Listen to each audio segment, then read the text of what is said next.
Welcome to New Independence Network. It has been a long time, but yes, we are back. Now, let me explain to you why we've been away and why we came back. I was taking a break.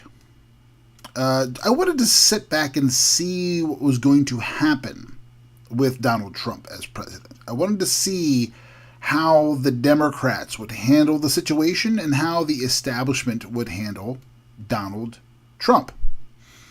We knew his base would be in his corner. That was a given. We knew conservatives predominantly would be in his corner.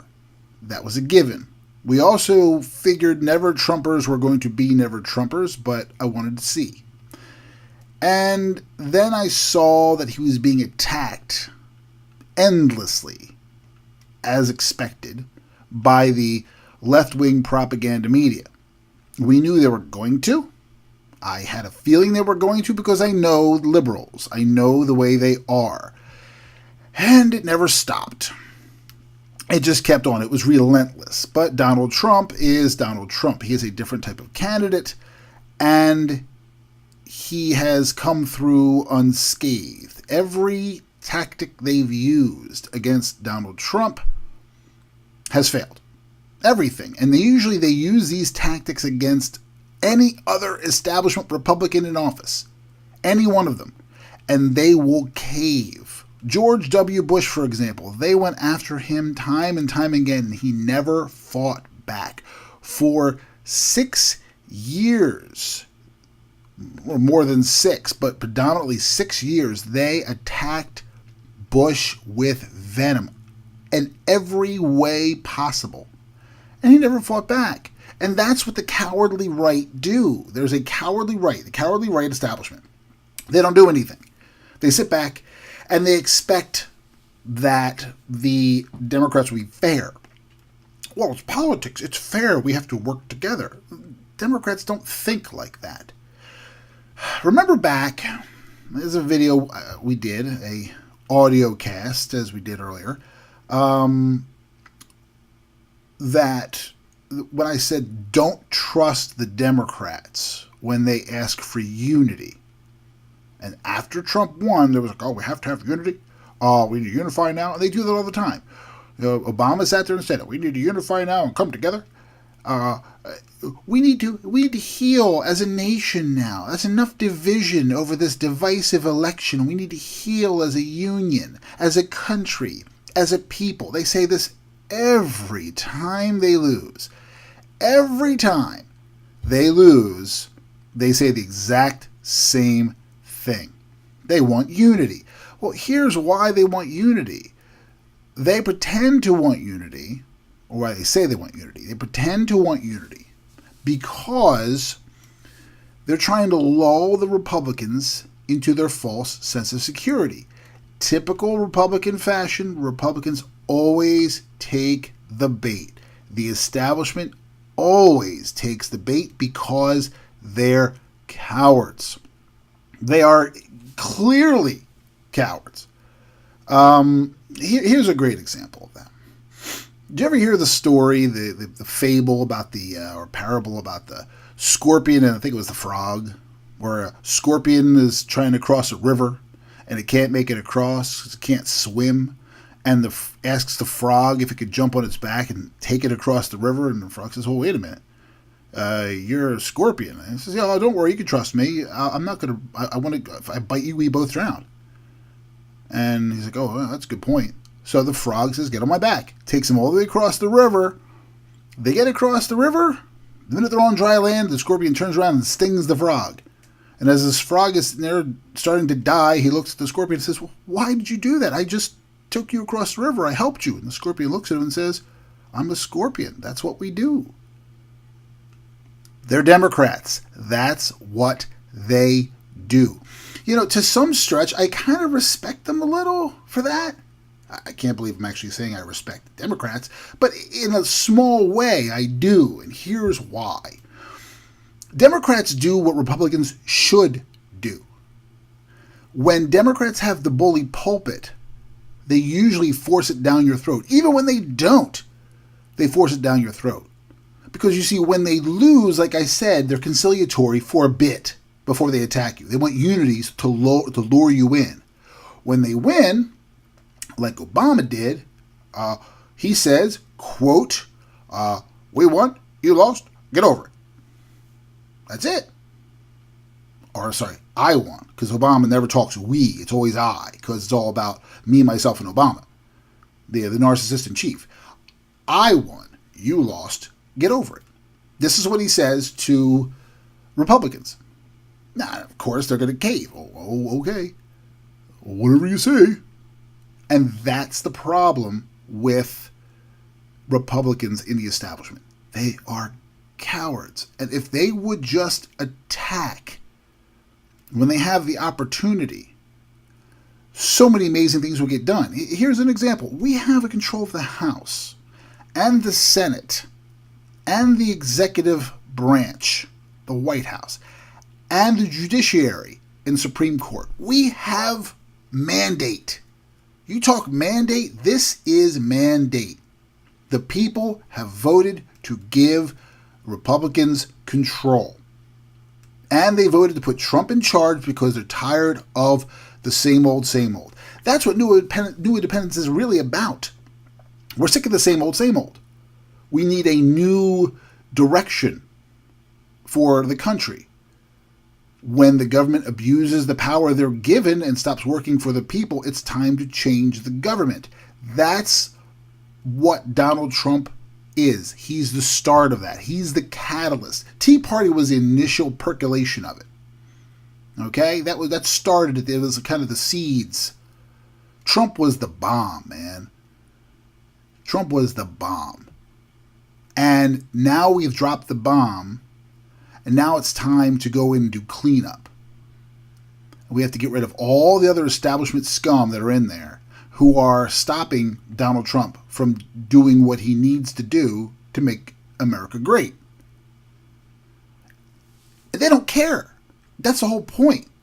The establishment are a bunch of fraternity boys. Okay? Jesse the Body, I call him Jesse the Body Ventura, the wrestler, Jesse Ventura, who was the governor of Minnesota for a short spell there. I can't believe Minnesotans actually elected that kook. But anyway, he did say something that made some sense. Every once in a while, a broken clock is even right twice a day. And he said, politics is like professional wrestling. They pretend like they're fighting out on the stage, but behind the scenes, they're all buddy-buddy. And that's the truth. That's exactly what it is. The establishment, anyway, the establishment and the Democrats, they're buddy-buddy. They don't care. They don't care if they win or lose for the sake of the people. They want power. You know, the Democrats do want power, and they're going to win. They want to win the elections. But when it comes down to taking care of the people, it doesn't matter.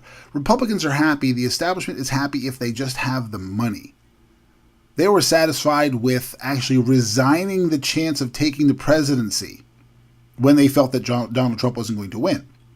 They were happy with resigning because they didn't like Trump at all. He wasn't an establishment. He wasn't one of their frat boys. And they were satisfied with resigning the presidency to Hillary Clinton and the Democrats, putting a noted socialist in the White House who would be the third term of Obama, and God forbid the fourth. They were fine with that as long as they controlled the House and Senate and controlled the purse strings. That's all they care about. They care about the committees. They care about the money. They care about the control. They don't care anything about the people. Now, I'm not saying all of them, but the vast majority of them do not care what happens to you or me.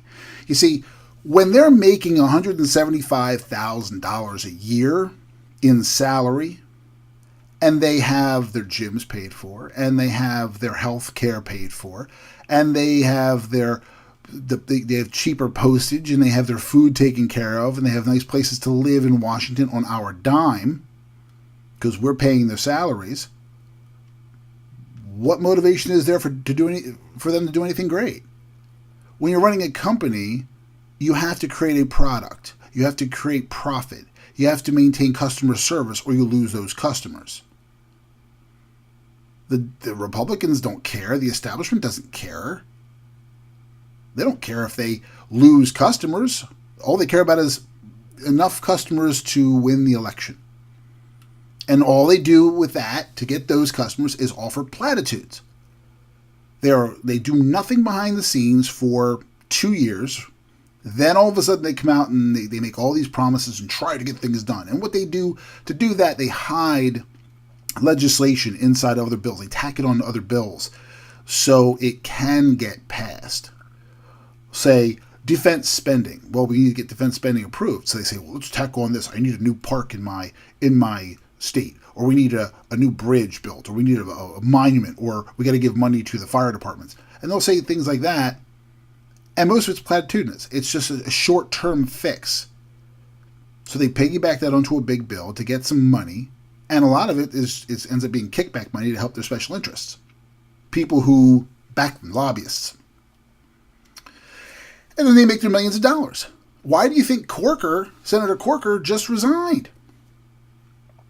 He made $3 million on kickbacks. And he resigned. Why is Senator Menendez from New Jersey, on trial for bribery? He's getting kickbacks. This is what the establishment does. Democrat or Republican. They do the exact same thing. John McCain doesn't give a crap. That's a pure example of platitude.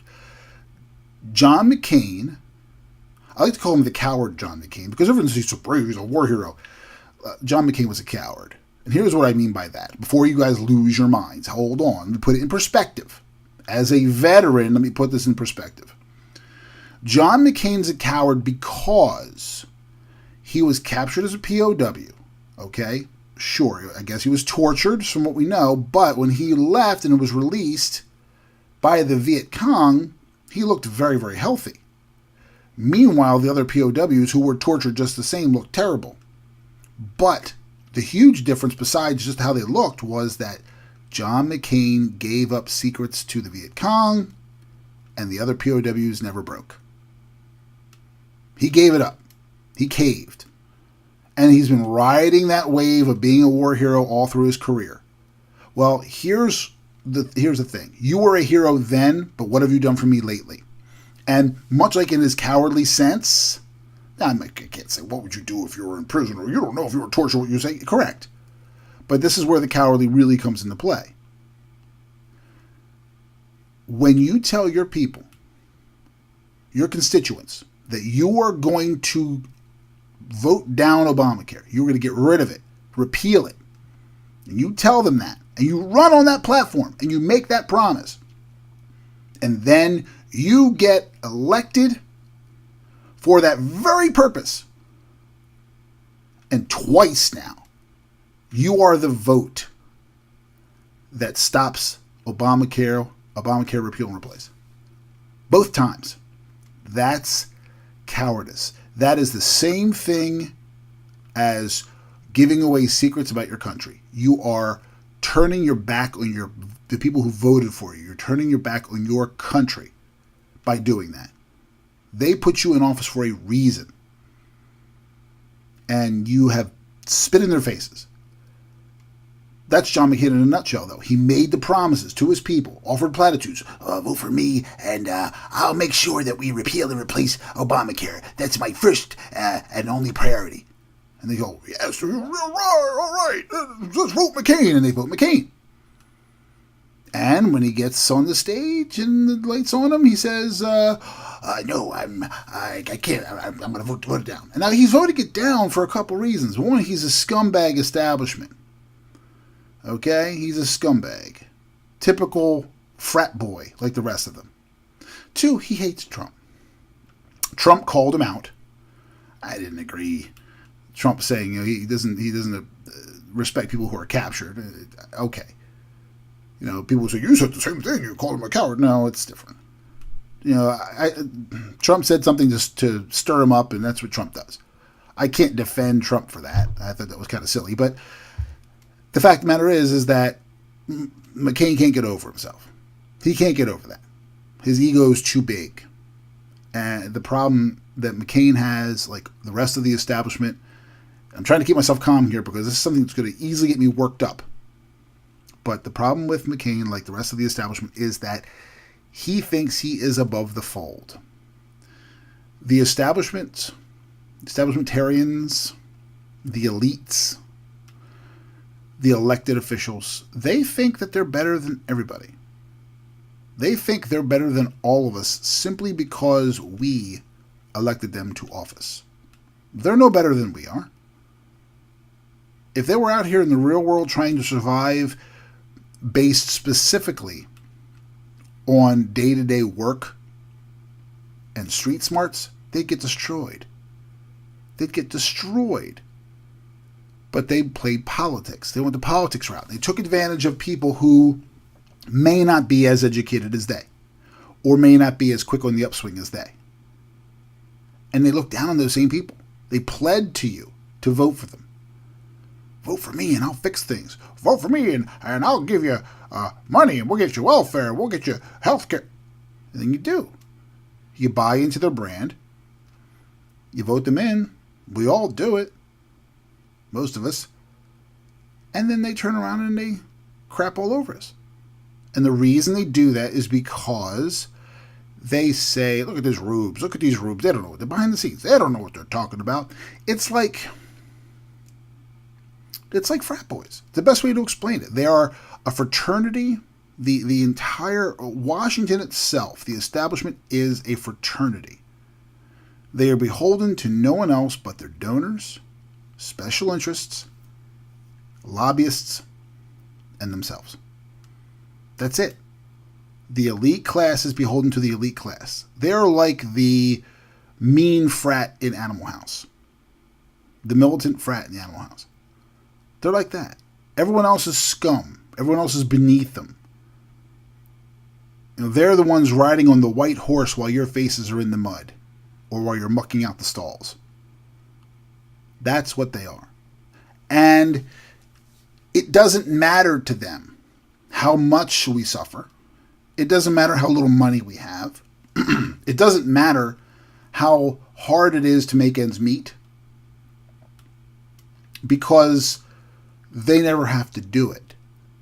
And if they say they had to do it over and over again, for example, Marco Rubio, another establishment, Marco Rubio is not a conservative. He pretends to be a conservative. He is not a conservative. Not at all. If you're going for amnesty and you are aligning yourself with John McCain at all, you are not a conservative in the least bit. You're an establishment. And Marco Rubio wants to belong. He's the little guy who wants to feel big. Those little guys like to feel big, so they have to try to line themselves up with big guys, the powerful guys. I'll show you. How many times in the campaign did he say to us over and over again, I lived paycheck to paycheck. I lived paycheck to paycheck. I know what it's like living paycheck to paycheck, like his broken record over and over again. I know what it's like. My father came over from Cuba with money in his underwear. I think that was him. Was that him or was that Cruz? I don't remember. I think it was Rubio. I don't remember. They all started to run together. And I liked Cruz. But I think that was Rubio. My father came over with money in his underwear. I live paycheck to paycheck. The more you say it, the less I believe it. If you lived paycheck to paycheck, you don't have to tell us that. You have to work for us so we can survive. I don't care if you say it over and over again. Doesn't mean you did it. Do it. Just do. Show us the results. Show us the money. In terms of the substance. Show us your substance. Do something for us. But don't tell us what you used to be. Show us what you are now. Well, he did. Kind of. He tried to mask it. But he's an establishment wonk. Just like all the rest. He's trying to be a frat boy. Trying to be inclusive. Or included. And this is what we have to deal with. This is what we have to deal with all the time now. So the establishment is attacking Trump. They hate him. And do you realize, again, the control that we have in the House, the Senate, the judiciary, the executive branch? We have a once-in-a-lifetime opportunity to pass everything. Do you imagine what happened when Ronald Reagan was president? Ronald Reagan, if he had the House, Senate, and Supreme Court, what he would have accomplished. Now, some will say, well, why doesn't Donald Trump do that? There's a difference. Now, Ronald Reagan was kind of similar to Trump in that way, where he was more of an outsider, but he was more of an insider than Trump. He was not of the establishment, but he was more inside than Trump. Trump is way outside. Trump is way, way outside. Trump's like a transfer student coming into a frat who's never been to a college before. Or he's been to a different type of college, but never their college. Like going into an Ivy League school when you're from a podunk university. But we have a great education.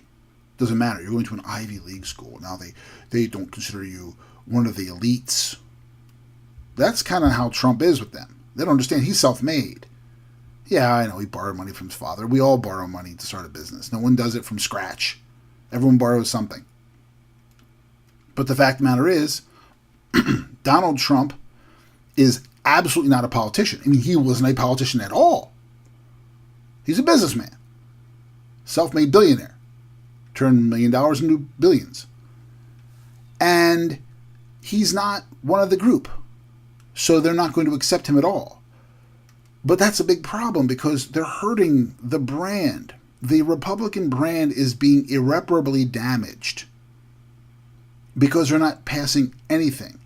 Now what they're going to do is they're going to wait. They're going to wait until closer to election time. And then they're going to start passing things when they need to get their elections, get reelected. And I think Trump understands that. I mean, Trump is get things done quickly. Get it done quickly, get it into implementation, get it implemented, and start making changes right away. That's how business works. Get it done quick, as fast as you possibly can, on time and under budget. Trump wants to do it fast. The establishment wants to do it at their pace. And they're going to slow him down. They did it all along. They've slowed him down. The only option he has is to pass executive orders, which is a damn shame because we have the chance of passing everything. Everything we want. We have a chance of passing it and locking it in. Don't tell me you have to get the mandate. You first off, you have to coerce the coercible. If you're a politician worth their salt, then you can coerce the other side of the aisle, the people who are up for re-election, the Democrats who are vulnerable. And you can tell them, hey, we're really close here. We can get this thing passed, and you'll look good if you vote for us. You'll really look good, especially in those red states or those light blue states where you need those Republican votes to side with you, or the conservative Democrats, the Reagan Democrats. You look good. Why don't you vote with us? But they come up with an excuse every single time. Get us the House, and we'll make a difference. We get them the House. Get us the Senate, we'll make a difference. We get them the Senate and the House. Nothing. Well, we can't do that until we have the presidency. Then they get the presidency, and then what? Nothing. Because they're cowards. The establishment don't want to do anything. They were cowards before. You know, Bush had control of the House and the Senate for about 2 years when he was first elected. And they did nothing but spend money. They were like children who were given the keys to their daddy's sports car for the first time. And they just drove recklessly. And that hurt them. And they lost the House and Senate. And then, of course, once Democrats took over, it was attack Bush for 6 years. Nonstop. And then stop Bush from doing anything that he needed to do. And, of course, typical establishment fashion, because George Bush is not a conservative, he's an establishment Republican. Typical establishment fashion, Bush reaches across the aisle to work on the No Child Left Behind Act with Teddy Kennedy. That really accomplished a lot. The No Child Left Behind Act, which forces kids through school even though they're failing. But he gave them that. He gave them other things too. And what did they do in return? They destroyed him in return. They don't care. Again, scorpion on the back of the frog. Back to that. You can say that all day long, but that's exactly what it is. Republicans need to be aggressive, and they're never going to be unless we get rid of all of them. We have to get rid of everybody. That's why the loss of Luther Strange was fantastic. Judge Roy Moore, that is He's a conservative. He is a dyed-in-the-wool conservative. He's really a Trump conservative. I mean, Trump's not really 100% conservative. He doesn't really have his own ideology, he has his own ideology. He's not ideological. Donald Trump he does his own thing. He'll swing left, he'll swing right, he'll do a little bit of each, but predominantly, the common denominator is he's more conservative than anything else in principles and practices. And Roy Moore is a Trump conservative. Now, why did Trump back Luther Strange? A lot of you are asking that question. I've been asked that question a number of times. Trump backed Luther Strange because that was a politics move. He pretty much knew that Roy Moore was going to win this.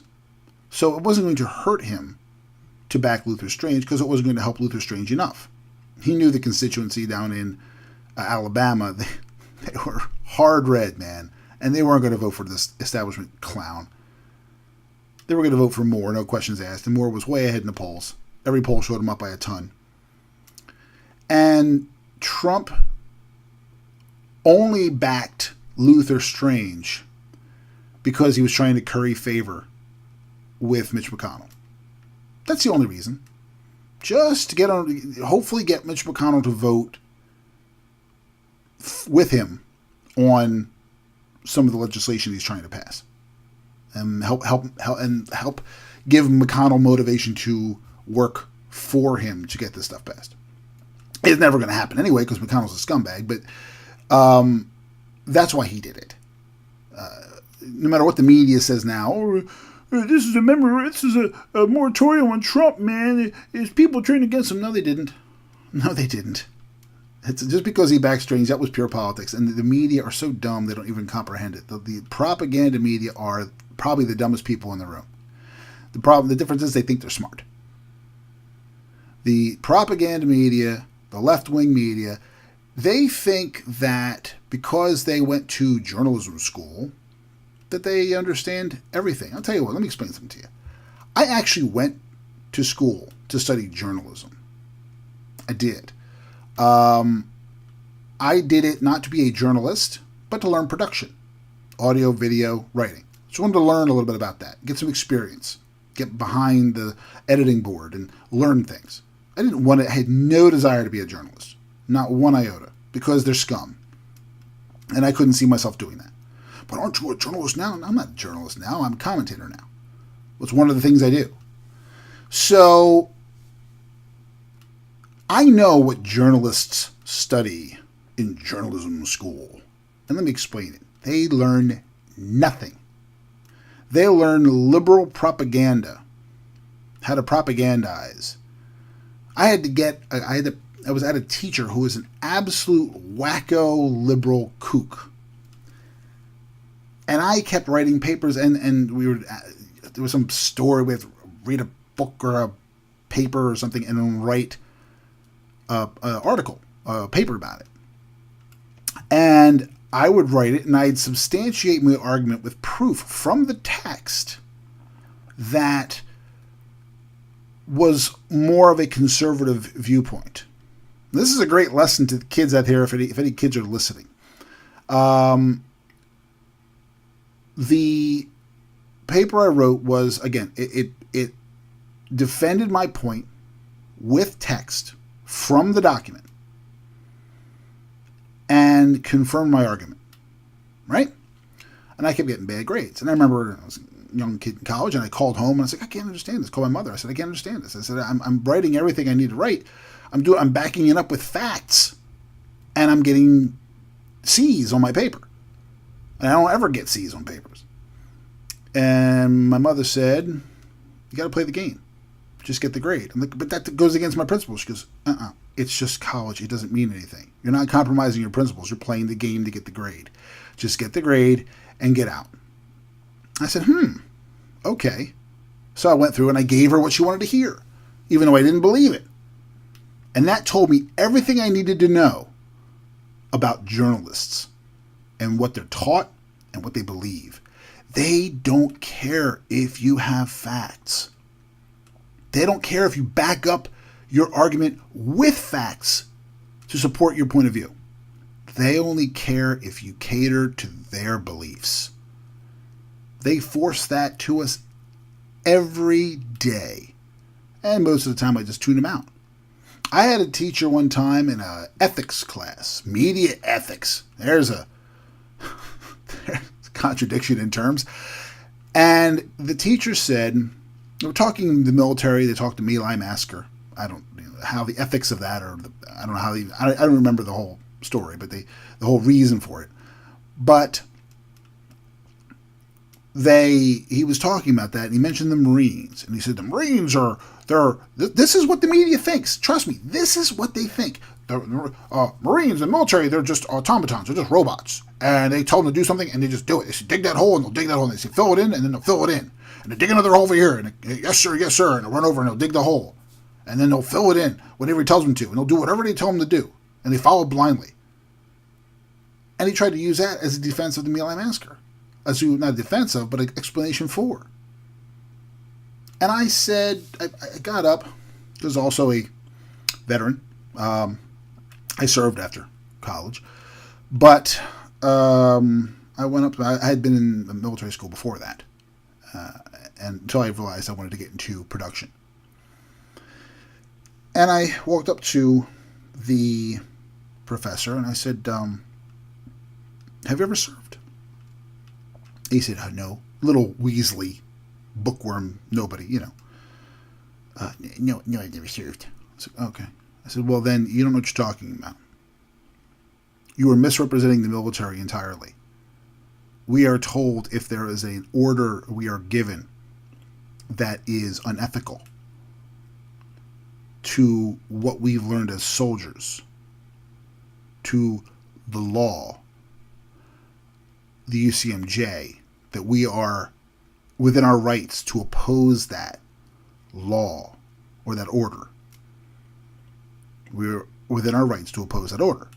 So if an officer tells me you must shoot that kid, I have every right under UCMJ to say, Uniform Code of Military Justice, to say, no, sir, I can't obey that order. He had no idea. He had no idea. I said, we're actually specifically trained to do that.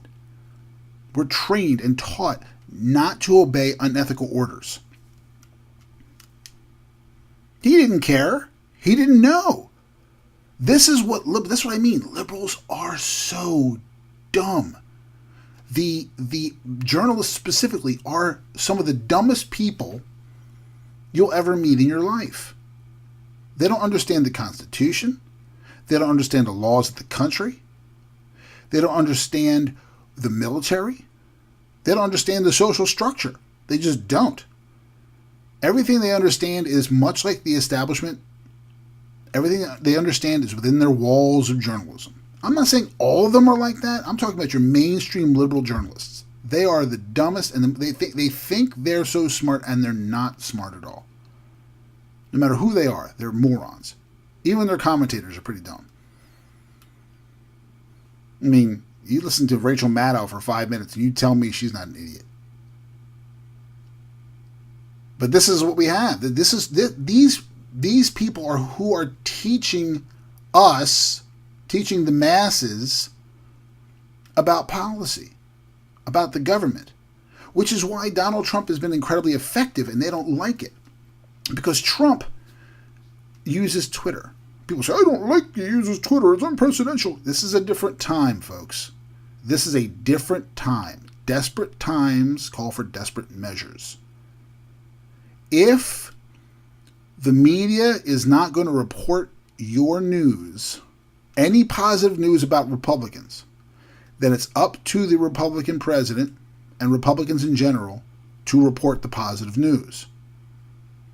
And people can think he's lying, that's fine. But the fact of the matter is he's getting his message out there. And more people read his Twitter feed than watch those news shows. Guarantee that. And on top of that, they report on his tweets. So once he puts out a tweet, it might piss them off, but they're going to report about it. So guess what? not only are people looking at his feed and seeing what he's saying and getting the real words from him, the media is reporting it anyway, whether they believe it or not. They're still reporting it. I can't believe Trump said this. But it's reported. Now it's out there. There's my point. So, Donald Trump is the perfect president for this time. It's odd, but it's true. Because no other establishment president, do you think Jeb, please clap Bush, that, one time he was at his rally during the primary, and he had to go to his audience. He made a point. It was supposed to be an applause beat, and that pause you to wait for applause. And he made his comment, and no one clapped. And he went, "Please clap." He had to ask his people to clap. Oh, Jeb Bush is so pathetic. Do you think Jeb Bush for 1 second would be able to handle the attacks that Trump is receiving today? And do you think the media would not attack him? Of course they would. He's another Bush. They would destroy him. They destroyed McCain once he ran for office. They loved him because he was the maverick, John McCain. Then he gets in office and they destroyed him. Or he runs for the presidency and they destroyed him. They did the same with Trump until they realized he was an actual legitimate threat. They loved the fact that Trump was bringing in major ratings, and everybody, and that was wonderful. MSNBC, CNN, all these liberals, they're getting, all these propaganda networks, they're getting Trump on TV, giving him tons of airtime, and lauding over him, marveling over the celebrity of Trump.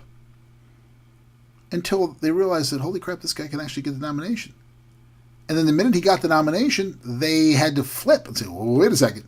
We got to make up stuff about him somehow. We got to destroy this guy because this is a problem. Yeah, this is a problem. Now he's your opponent. No longer is he ratings fodder. Trump is the perfect call. The perfect president for the perfect time. Honestly, he really is. It's the only one that can handle this. And he's handling it just right. Much like Rush Limbaugh says he has equal time. They say, oh, you don't give Democrats equal time. Well, he doesn't have to give them equal time. He is equal time. That's what he always says. And it's the truth. The liberals are constantly talking left-wing talking points, and they don't care about giving Republicans equal time. They dominate. They own a monopoly on liberal propaganda. So conservative talk show hosts like Rush Limbaugh, like Sean Hannity, like the New Independence Network, we are the equal time.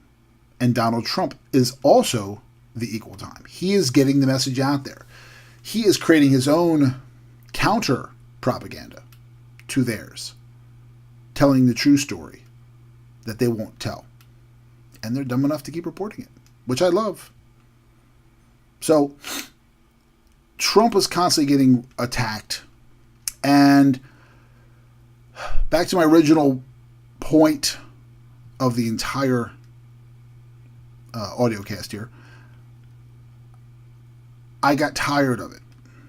I wanted to see how he would handle it. He's handling it fine. But now, and I had some people contact me and say that they need me back. So I said, okay, I'll come back. It's time to come back because there's some things we have to address.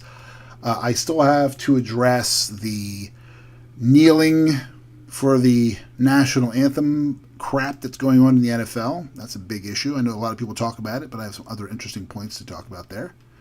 And a lot of other things on top of that. So, New Independence Network is back. And I appreciate you taking the time today to listen. I'll be back with more sooner than later. Very soon, actually, we will probably be doing the audio cast of the about the NFL kneeling, because that really sticks in my craw. As a veteran specifically, it really pisses me off. Okay, that's it for today. New Independence Network. Thank you very much for listening. Have yourself a great day.